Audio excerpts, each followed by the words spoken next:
अस्सलाम वालेकुम, कैसे हैं आप सब। तो आज हम स्टार्ट करने जा रहे हैं एक्सरसाइज 1B का क्वेश्चन नंबर 5। तो मेरे पास ये थिंक न्यू सिलेबस मैथमेटिक्स की बुक 1 है और उसका ये 8th एडिशन मेरे पास मौजूद है और इस एडिशन का ये चैप्टर नंबर 1 चल रहा है। मैंने इस चैप्टर के नेम से एक सेपरेट प्लेलिस्ट भी बनाई हुई है, उसका लिंक नीचे डिस्क्रिप्शन में दिया हुआ है ताकि आप लोगों को इस चैप्टर से रिलेटेड तमाम सॉल्यूशंस एक ही जगह पर आसानी से इसी प्लेलिस्ट में मिल सकें। इसके अलावा आपको डिस्क्रिप्शन में मेरे सोशल अकाउंट्स के लिंक यानी मेरी फेसबुक प्रोफाइल, मेरी इंस्टाग्राम प्रोफाइल और मेरा ईमेल आईडी भी मिल जाएगा। आप इन्हीं अकाउंट्स के थ्रू अपने क्वेश्चंस को, सजेशंस को मुझ तक भी पहुंचा सकते हैं। तो आइए स्टार्ट करते हैं क्वेश्चन नंबर 5 को। तो अब आपको सामने स्क्रीन पर क्वेश्चन नंबर 5 की जो स्टेटमेंट है वो भी लिखी हुई नजर आ रही है। नीचे ए से लेकर डी तक 4 डिफरेंट पार्ट्स भी मेंशन नजर आ रहे हैं। पहले हम स्टेटमेंट को रीड करते हैं, समझते हैं, फिर ए पार्ट से स्टार्ट लेंगे। तो यहाँ पे लिखा हुआ है विदाउट यूजिंग अ कैलकुलेटर। तो आपसे कहा जा रहा है अपने कैलकुलेटर को यूज किए बगैर estimate the value of each of the following. इन तमाम पार्ट्स की जो वैल्यू है उसको एस्टिमेट करके बताना है। यानी आप कैलकुलेटर यूज नहीं कर सकते और कैलकुलेटर को यूज किए बगैर ही ए से लेकर डी तक की जो तमाम पार्ट्स हैं इनकी वैल्यू को आपने फाइंड आउट करके दिखाना है। और वो वैल्यू कौन सी होगी? अप्रोक्सीमेटली आप कह लें एक्यूरेट वैल्यू होगी या एस्टिमेटेड वैल्यू भी आप उसको कह सकते हैं कि वो एस्टिमेटेड वैल्यू होगी।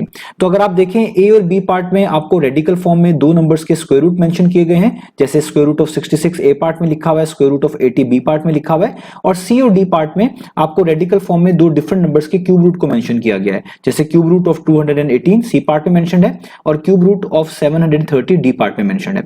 तो अब हमने इनकी वैल्यू एस्टिमेट करनी है और याद रखिएगा estimated value exactly accurate value नहीं होती। आपकी जो एक्यूरेट वैल्यू होती है या ट्रू वैल्यू होती है उसके जो करीब तर वैल्यू होती है, सबसे करीब होती है, उसी वैल्यू को हम एस्टिमेटेड या कभी कभार अप्रोक्सीमेटली एक्यूरेट वैल्यू बोल रहे होते हैं। तो आइए स्टार्ट करते हैं ए पार्ट से।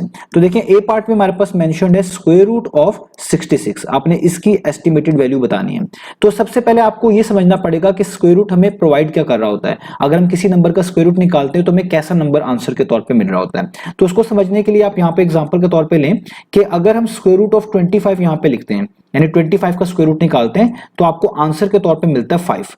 अब ये 5 हमें इसलिए मिला है क्योंकि अगर आप 5 को 5 से मल्टीप्लाई कर दें यानी 5 को अपने आप ही से 5 से मल्टीप्लाई करें तो आप देखें आपको अगेन 25 ही मिलेगा, यानी वही नंबर मिलेगा जो यहाँ पे स्क्वायर रूट सिंबल के नीचे लिखा हुआ है और जिसका स्क्वायर रूट आपको यहाँ पर 5 मिल रहा था। यानी स्क्वायर रूट किसी भी आप नंबर का निकालते हैं तो आपको आंसर के तौर पे एक ऐसा नंबर मिल रहा होता है जिसको अपने आप ही से मल्टीप्लाई करके वही वापिस नंबर मिलता है जिसका आपने स्क्वायर रूट फाइंड आउट किया होता है।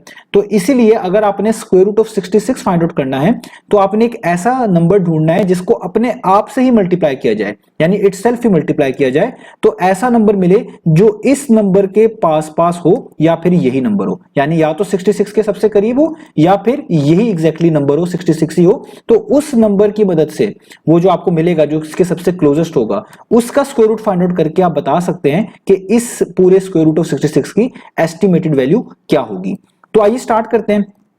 तो अब आपने दो नंबर ढूंढने जो जाहिर बात है एक जैसे होने चाहिए और जिनको मल्टीप्लाई करके आपको 66 के पास पास मिले। तो हम स्टार्ट करते हैं 7 से। फॉर एग्जांपल अगर आप 7 को 7 से ही मल्टीप्लाई करें तो आपको मिलता है 49। तो आप देखिए 49 66 के बहुत ज्यादा पास नहीं है, करीब कह सकते हैं लेकिन बहुत ज्यादा करीब नहीं है। तो आप और नंबर भी ट्राई करें तो आप देखिए 8 को 8 से मल्टीप्लाई करें तो आपके क्या मिलता है 64। तो देखिए आप कितने करीब आ गए, आप 66 के कितने करीब है 64। अगर आप 9 से करेंगे तो 9 टाइम्स कितना होता है 81। तो 81 तो बहुत दूर हो गया। तो इसका मतलब सबसे क्लोजेस्ट वैल्यू आपको तब मिलती है जब आप 8 को 8 से मल्टीप्लाई करते हैं और आंसर क्या मिलता है आपको 64। तो 64 सबसे ज्यादा 66 के क्लोज है।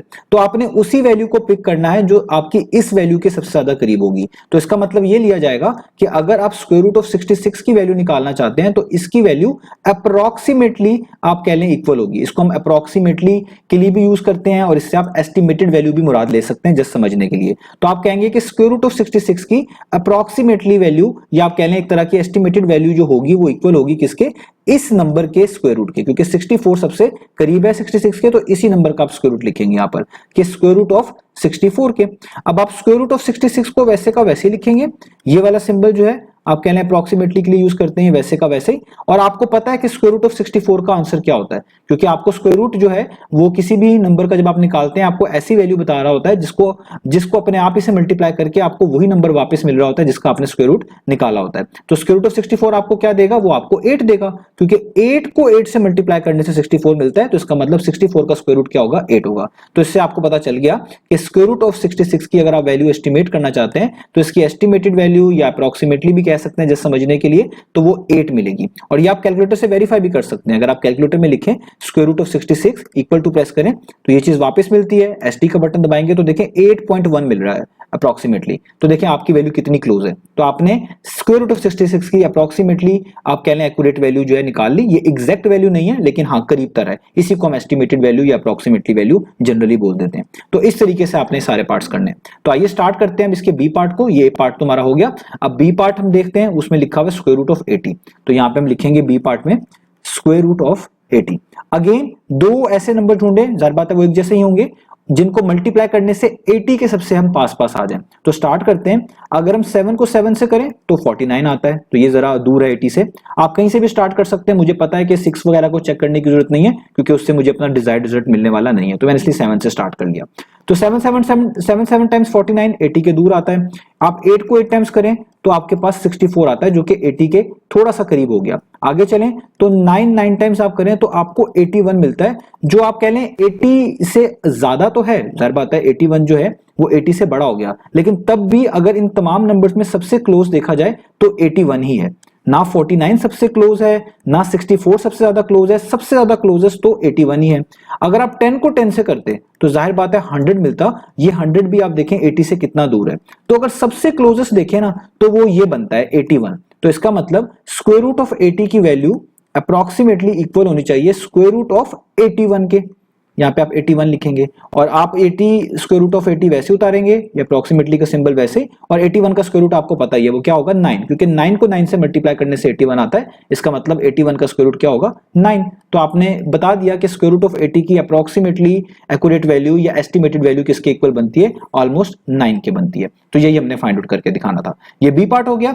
अब चलते हैं सी पार्ट पे। तो देखिए सी पार्ट में आपको क्यूब रूट्स गिवन है, ये इसको पढ़ेंगे क्यूब रूट ऑफ 218। अब हमने इसकी एस्टिमेटेड वैल्यू निकालनी है, तो यहां पे लिखेंगे सी पार्ट में क्यूब रूट ऑफ 218। तो पहले आपको क्यूब रूट समझना पड़ेगा कि क्यूब रूट हमें किसी नंबर का कैसा नंबर प्रोवाइड कर रहा होता है। जैसे फॉर एग्जांपल अगर मैं यहां पे लिखता हूं क्यूब रूट ऑफ 27 तो हमें आंसर में मिलेगा 3।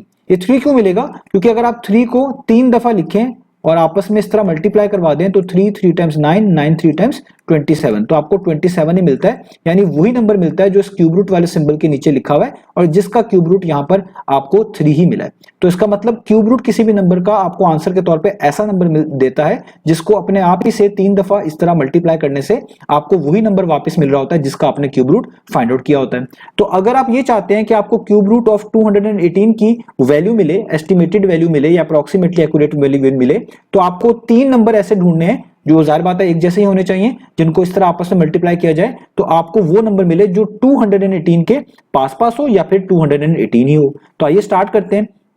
तो सबसे पहले हम स्टार्ट करते हैं जी फॉर एग्जांपल 7 से। ठीक है, मैं 7 से स्टार्ट ले रहा हूं, आप 5 से भी ले सकते हैं, चले 5 से कर लेते हैं। तो अगर मैं यहां पे लिखता हूं 5 टाइम्स 5 टाइम्स 5, तीनों नंबर हैं एक जैसे ही आप देख सकते हैं। तो 5 टाइम्स कितना होता है 25, 25 को आखिरी वाले 5 से मल्टीप्लाई करेंगे तो ये कितना हो जाता है 125। तो देखें आपके पास 125 आया जो कि 218 के बहुत ज्यादा करीब नहीं है। तो हमें आगे भी चेक करना चाहिए, हम 6 को चेक करते हैं, यानी 6 टाइम्स 6 टाइम्स 6। तो अब आप देखें इन तीनों 6 को अगर आप मल्टीप्लाई करेंगे तो आपके पास आएगा 216, जो कि बहुत पास आ गया 218 के। जाहिर बात अगर आप 7 को यहां पे चेक करेंगे तो 7 टाइम्स 7 टाइम्स 7 अगर आप देखेंगे तो 7 को इस तरह 3 टाइम्स प्रोडक्ट फॉर्म में लिख के मल्टीप्लाई करें तो 343 आता है, जो कि बहुत दूर हो गया 218 से। यानी 125 भी बहुत दूर है, 343 भी बहुत दूर है, तो सबसे करीब क्या है 216। इसका मतलब यही लिया जाएगा कि अगर आप क्यूब रूट ऑफ 218 की वैल्यू निकालना चाहते हैं तो इसकी वैल्यू अप्रोक्सीमेटली इक्वल होगी, अप्रोक्सीमेटली एग्जैक्टली नहीं, क्यूब रूट ऑफ, अब यहां पे क्यूब रूट का सिंबल यूज करेंगे क्योंकि क्यूब रूट की हम एस्टिमेटेड वैल्यू चाहते हैं, किसके 216 के, क्योंकि क्यूब रूट ऑफ 216 इसके सबसे ज्यादा करीब वैल्यू देगा। तो इसलिए आप यहां पे क्यूब रूट के नीचे लिखेंगे वो नंबर जो आपने फाइंड आउट किया था जो कि 218 के सबसे करीब तक था। तो यहां पे आप लिखेंगे क्यूब रूट, आगे 218 वैसे का वैसे ही इसकी एस्टिमेटेड वैल्यू है, और जाहिर बात है क्यूब रूट निकालेंगे अगर 216 का तो आपको 6 ही मिलेगा, क्योंकि 6 वो नंबर है जिसको 3 टाइम्स इस तरह प्रोडक्ट फॉर्म में लिखकर मल्टीप्लाई करके आपको 216 मिलने वाला है। तो इसलिए क्यूब रूट ऑफ 216 क्या होगा, वो 6 ही होगा। यहां पर आपको समझा भी चुका हूं कि क्यूब रूट आपको कैसा नंबर प्रोवाइड कर रहा होता है। तो इसका मतलब सी पार्ट का आपका आंसर हो गया 6। तो अब हम चलते हैं अपने डी पार्ट की तरफ। तो डी पार्ट में आप देखिए लिखा हुआ है हमारे पास क्यूब रूट ऑफ 730। तो अब हम यहां पे निकालेंगे क्यूब रूट ऑफ 730।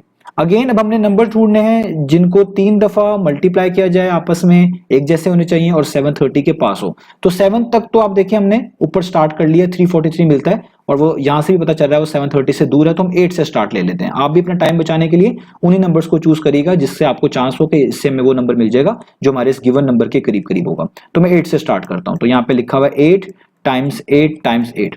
तो अगर आप 8 को इस तरह 3 टाइम्स मल्टीप्लाई करते हैं तो आपको मिलता है 512, और वो अभी आप देखिए 730 से बहुत दूर है। आगे 9 को करते हैं तो 9 टाइम्स 9 टाइम्स 9, तो अगर हम ये देखें तो हमारे पास आता है 729। याद रखिएगा इन तीनों को मल्टीप्लाई करेंगे, 9 9 टाइम्स 81 आएगा, 81 को 9 से करेंगे तो 729 आएगा। ये सबसे क्लोजेस्ट है और मेरा नहीं ख्याल इससे ज्यादा कोई क्लोजेस्ट होगा। अगर आप 10 को यहां पर करते 10 टाइम्स 10 टाइम 10, तो आपके पास क्या आता, वो आपके पास आता 1000। तो 1000 तो जाहिर बात है 730 से दूर है और 512 भी 730 से दूर है, तो सबसे करीब क्या है 729। इसका मतलब कि cube root of 730 approximately equal होगा क्यूब रूट ऑफ 729 के, क्योंकि ये 729 नंबर ही सबसे करीब है तो इसका क्यूब रूट भी सबसे करीब होगा।